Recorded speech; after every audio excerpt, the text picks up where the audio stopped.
I actually love the Andromeda update, and the reason being is it's pretty much a level playing field at this point. If you've been advertising for a decade or just got into the game recently, it's fair game. And it only comes down to how quickly you can learn, how quickly you can adapt, implement, and iterate on your strategies. So I wanted to make this video to cover a couple things that I haven't seen other marketers and advertisers talk about in their videos that will help you create a tool in your arsenal to develop your own strategies. It aligns with Andromeda. It's what we're actively doing in our strategies and for our clients, and I think this will provide you some useful tools. Okay, so hopefully you know by now that your creative has become your targeting. The Andromeda update is using your creative to find the right audience to show your ads to. Hopefully you've realized this by now. If you haven't, I'm going to link some other videos that can elaborate more on that. Essentially, this is now the configuration. You create your creative, that becomes your targeting. You want to have about 80% of your creative be new concepts and 20% be variations.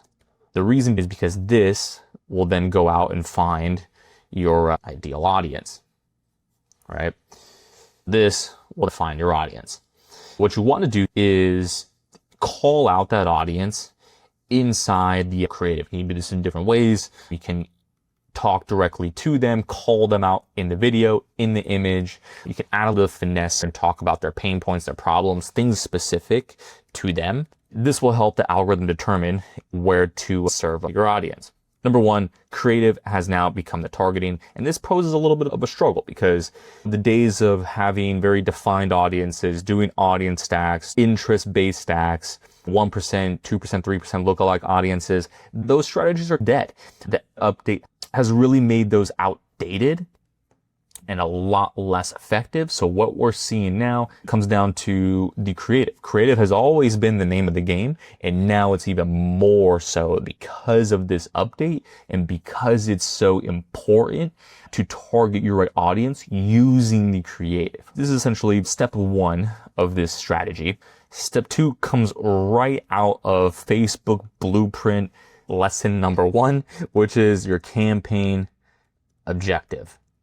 In this Andromeda update that allows you to target different parts of the funnel, right? So obviously if you have a purchase campaign, conversion campaign, it's going to go right to that purchase event there.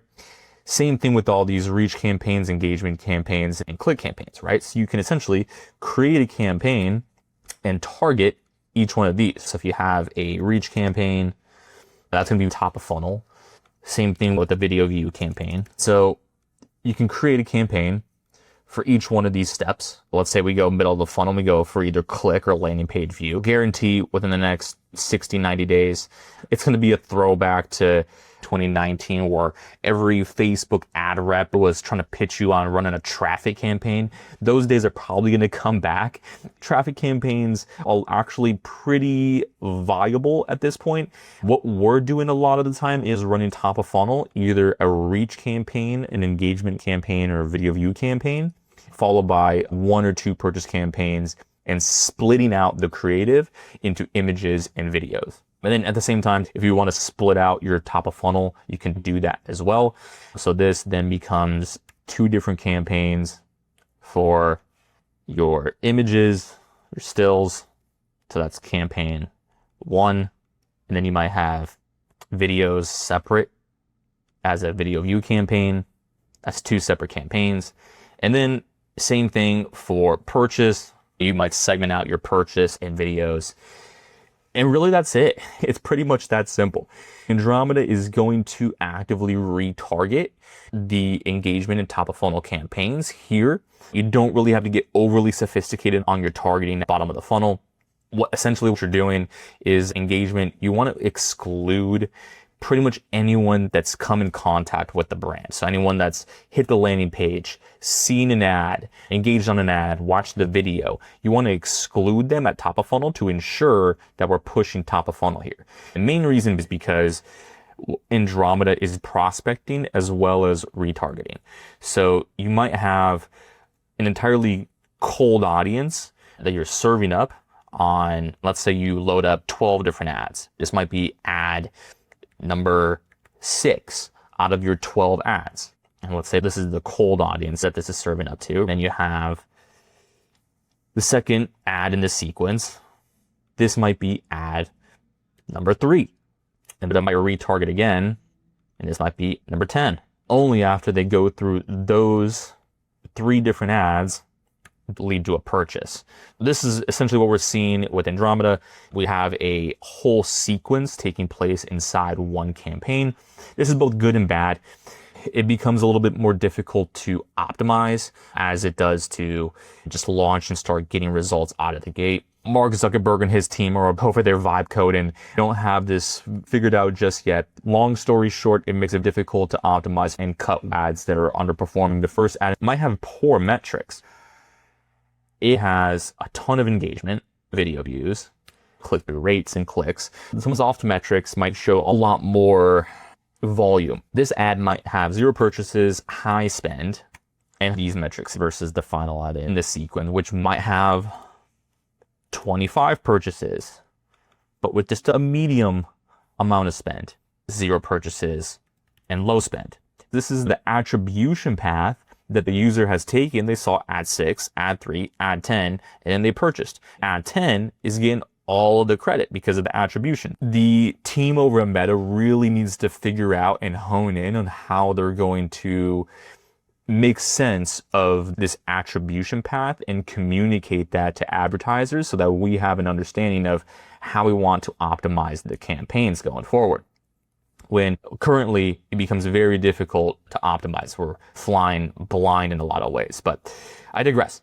Long story short, campaign objectives are becoming a lot more important when developing your strategy because these two combine, creative and campaign objective, now create your targeting, right? That middle step, the audience component, because you basically have minimal targeting because it's all Advantage Plus, broad audiences. You're going essentially 0 audiences if you're going full chat, but yeah, very broad targeting, maybe 10% lookalike audiences, maybe 5% if you're going very broad, if you're going entire globe, top 5 English speaking countries, and you want to narrow that down a little bit, maybe you might do 5, but what we're seeing a lot of is broad, 0 interest base. We might go gender, we might go age, and then we might go a 10% lookalike stack. And that's where we're seeing the most success, especially when it comes to top of funnel. We might have a 10% stack rather than going broad. You probably want to go broad on just the purchase. Hopefully this gives you another tool in your tool belt. Another reason why this is very powerful is because of this equation here. This estimated action rate. The purchase event is going to be a lot more expensive to place in that auction than just an engagement and a video view. Because of that, you're able to get very cheap CPMs, a very cheap cost per clicks, and a very cheap engagement, and essentially build brand awareness. This play has been around for decades. This is from the days when advertisers would run a print ad or a TV ad. Before these super sophisticated algorithms came into the picture, that was the play. And from day one, it has always been a creative game. So make sure your creative is on point. Run some top of funnel and let Andromeda do the rest. Hope this gives you some nice solid plays in your playbook for your business or for your clients. Thanks for watching.